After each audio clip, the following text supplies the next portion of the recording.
Hi guys, welcome back to Reshle juice vlogs. നമ്മളന്നേ ഇവിടെ അടുത്തൊരു ചെറിയൊരു തോടുണ്ട്. ആ തോട്ടിലൊന്ന് കുളിക്കാൻ പോകാമെന്ന് വിചാരിച്ചു. പാത്തൂസ് 2 ദിവസമായിട്ട് പറയണേ തോട്ടിൽ പോവാമേ തോട്ടിൽ പോവാമേ. അപ്പം ഞാൻ ചേട്ടായിടത്ത് പറയാമെന്ന് നമുക്കൊന്ന് തോട്ടിൽ പോയി കുളിക്കാം. അല്ല, പറയണേ മുന്നേ തന്നെ ആളെ ഇങ്ങോട്ട് വന്ന് പറഞ്ഞു കേട്ടോ, തോട്ടിൽ പോയി കുളിക്കാം എന്നുള്ള രീതിയിൽ പുള്ളി ഇങ്ങോട്ട് പറഞ്ഞു. അപ്പം അങ്ങനെ നമ്മുടെ മനസ്സെല്ലാം ഒരേപോലെ ഈ വന്നതുകൊണ്ട് തന്നെ നമ്മൾ വിചാരിച്ചു അങ്ങനെ ഇന്ന് തോട്ടിൽ പോകാം. അപ്പം നമ്മൾ ഈ പോണ വഴികളെന്നൊക്കെ പറയാം, തോട്ടിലോട്ട് പോണ വഴികളാട്ടോ. ഇത് ശരിക്കും ഒരു ഗ്രാമപ്രദേശം, ഞാൻ പലതവണ പറഞ്ഞിട്ടുണ്ടെന്ന് തോന്നുന്നു കേട്ടോ. ഈ വഴികളൊക്കെ സത്യം പറഞ്ഞാൽ ഇതിൽ കൂടെയൊക്കെ പോകുമ്പോൾ നമുക്ക് ഭയങ്കര മനസ്സിന് ഭയങ്കര സന്തോഷമാണ്. ഇതാണ് തോട് കേട്ടോ. ഈ തോടിൻ്റെ അപ്പുറം ഇപ്പുറവും കണ്ടു. ഇവിടെ വരുമ്പോഴത്തേന് ഇവരുടെ ഫാമിലിക്ക് ഒരുപാട് കഥകളുണ്ടാവും കേട്ടോ പറയാനായിട്ട്.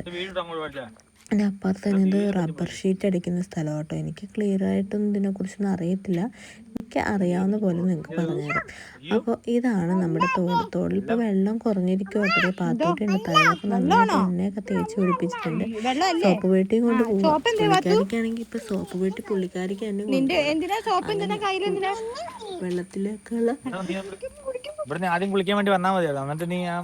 പരാക്രമണങ്ങളൊക്കെയാണ് ഈ കാണിച്ചുകൊണ്ടിരിക്കുന്നത്. നമ്മളെ സന്തോഷം നോക്കിയാൽ അങ്ങോട്ട് പോകാനായിട്ട് അങ്ങോട്ട് ഓടുക പുള്ളിക്കാരി. പിന്നെ ഞാനും ചേട്ടനൊക്കെ ഓരോ കാര്യങ്ങളൊക്കെ പറഞ്ഞു നടക്കുന്നുണ്ട്. എൻ്റെ ഇടയ്ക്ക് ചേട്ടൻ്റെ ഒരുപാട് പണ്ടത്തെ കാര്യങ്ങളൊക്കെ പറയുന്നുണ്ട്. ഇവിടെ ഓരോ കുപ്പിയിൽ വെള്ളം നിറയ്ക്കുകയും ഇവിടെ വെച്ചായിരുന്നു മത്സരം നടത്തിക്കൊണ്ടിരുന്നത് ചെറുപ്പത്തിലെ ഓണത്തിൻ്റെ ടൈമിലൊക്കെ. അങ്ങനെ കുറേ നോസ്റ്റു കാര്യങ്ങളൊക്കെ ഇങ്ങനെ പറഞ്ഞ് നടക്കും കേട്ടോ. ബാത്തൂസിൻ്റെ കളിയുടെ രീതിയില. ഇതാണ് നമ്മുടെ തോടിൻ്റെ ഒരു ഓവർവ്യൂ ആട്ടോ. ഇത് ഞാൻ ജസ്റ്റ് ഒന്ന് സൂം ചെയ്ത് കാണിക്കാം. സാധാരണ കഴിഞ്ഞ പ്രാവശ്യമൊക്കെ, അതായത് കഴിഞ്ഞ മാസമൊക്കെ വന്നപ്പോൾ ഇവിടെ ഫുള്ള് വെള്ളമായിരുന്നു കേട്ടോ. ഫുള്ള് വെള്ളം. അത് ഇവിടെ ഒരു കല്ല് കണ്ടോ, ആ കല്ല് കിടക്കണം കണ്ടോ. ആ കല്ലൊന്നും കാണാനേ പറ്റില്ലായിരുന്നു. ഇപ്പോൾ വെള്ളമൊന്നും കുറഞ്ഞിട്ടുണ്ട്. പക്ഷേ അവിടുന്ന് അപ്പച്ചൻ ഇങ്ങനെ പറയുന്നുണ്ട് വഴുക്കലുണ്ട്, അതുകൊണ്ട് സൂക്ഷിക്കണം എന്നൊക്കെ പറയുന്നുണ്ടായിരുന്നു. കുട്ടികളെയും കൊണ്ട് ഇങ്ങനെ ആരൊന്നും പോകരുത് കേട്ടോ. വെള്ളം കുറവാട്ടോ. നമ്മൾ പോവുകയാണെങ്കിൽ തന്നെ വളരെയധികം എന്താ ശ്രദ്ധിക്കണം. പാത്തു വെള്ളത്തിലോട്ട് ചാടുവാണ്.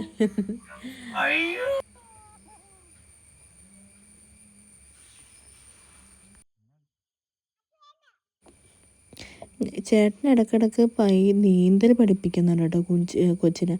എനിക്ക് നീന്താനൊന്നും അറിയത്തില്ല കേട്ടോ. ഞാനിങ്ങനെ വെറുതെ ഇങ്ങനെ കാലിട്ട് ഇങ്ങനെ തുഴഞ്ഞ് പോകാൻ വെള്ളത്തിലുണ്ട്. പക്ഷേ വെള്ളത്തിൽ ഇറങ്ങണ കണ്ടുകഴിഞ്ഞാൽ ആൾക്കാർ ചോദിക്കും എനിക്ക് നീന്താനൊക്കെ അറിയാമെന്ന്. എനിക്ക് നീന്താനൊന്നും അറിയില്ല കേട്ടോ. ആ ദിവസം നീന്തുവാണേ. അവിടെ ഒരു സന്തോഷം നോക്കി.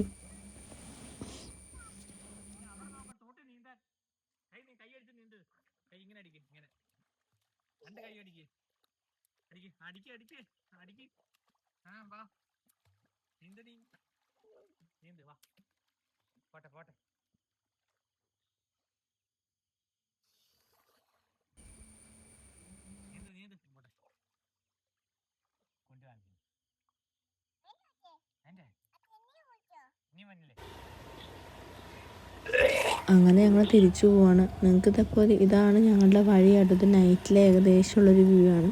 പിന്നെ നിങ്ങൾക്ക് വീഡിയോ ഇഷ്ടമായെങ്കിൽ നിങ്ങളൊന്ന് ലൈക്ക് ചെയ്യണം, സബ്സ്ക്രൈബ് ചെയ്യണം, അതേപോലെ ഒന്ന് സപ്പോർട്ട് ചെയ്യണം. ഇങ്ങനെയൊക്കെ സബ്സ്ക്രൈബ് ചെയ്താലും നമുക്ക് എന്തെങ്കിലുമൊക്കെ നിങ്ങൾക്ക് ചെയ്തു തരാൻ വേണ്ടി പറ്റുള്ളൂ കേട്ടോ. അപ്പോൾ എല്ലാവർക്കും മറ്റൊരു വീഡിയോ വരുന്നവരെ വീണ്ടും കാണാം. Tata, bye bye.